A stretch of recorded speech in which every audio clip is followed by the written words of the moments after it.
So, we might be seeing the end of Rishi Sunak's honeymoon period. The bubble is bursting. So, there's a new speculations around the future of Rishi Sunak. He may not be our future Prime Minister anymore. The mainstream media are talking about all these stories about his wife's tax affairs, and I'm just sick and tired of hearing it from their perspective because it's all about party politics. It's all team red or team blue. So, they're getting Labour politicians to essentially target Rishi Sunak and his wife. So that is a bit weird. But we on this channel, we're just trying to focus on the reality. Rishi Sunak is not Boris Johnson, so he can't just get away with everything. His wife, because of all the scandals, and his family have fled number 11 Downing Street. Not a good look. Although his argument is that he wants to protect his family, so he doesn't want them to be in the middle of the Westminster bubble when all this is happening. Understand, but as I said, from the PR perspective, not a good look. Secondly, as I said, he's not Boris. Boris Johnson, people like him are made of mud. You can't throw mud at mud. So with many scandals, he could just be in a shameless way, just ignore it and it would just eventually go away. Or joking about it or whatever. Rishi Sunak has already told his family to leave Downing Street. He's already come out to say that, I apologize. My wife is now going to pay taxes. And all these tiny moves made you realize that he's essentially caved in to the media hit job. So it's not a good look, even if he stays as Chancellor for a while, because it's not really about necessarily resigning today or tomorrow. That could still happen, but he doesn't even need to do that. But it's at the end of the road for him.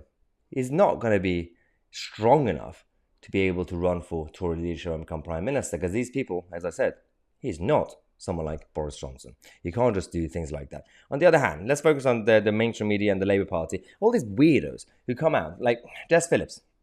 Let's start with Jess Phillips, who tweeted, it was taxes that brought down Al Capone.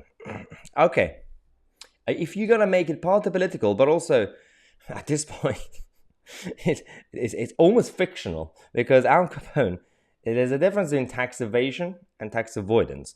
I'm not even defending tax avoidance schemes.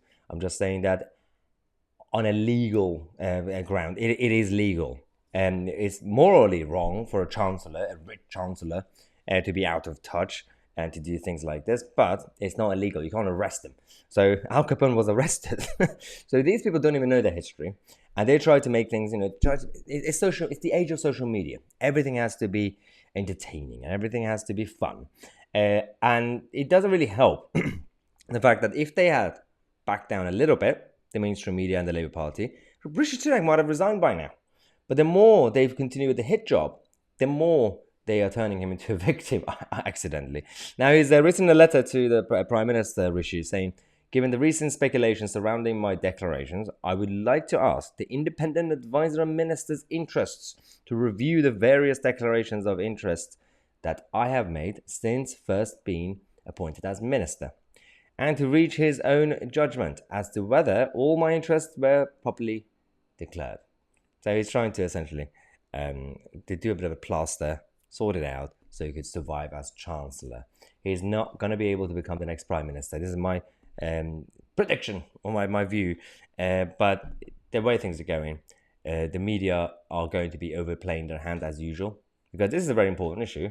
But the way they're focusing on it, they're focusing on the trivial aspects of it. And that's a problem. There are real problems going on in the country. And yes, we don't want an out-of-touch Chancellor on paper. We get it. But try to focus on the actual problems, real scandals, real crises of the government, rather than trying to see, okay, if your wife now pays taxes, then we're fine with you. It's just completely nonsensical. So we're going to have a lot of videos for you guys today, news updates throughout the whole day, from the French elections to what's going on in Shanghai against the CCP and the European Union's relationship with Putin. So if you're new to the channel, definitely subscribe to the channel and click on the bell next to it. I'm my TC and we are the media.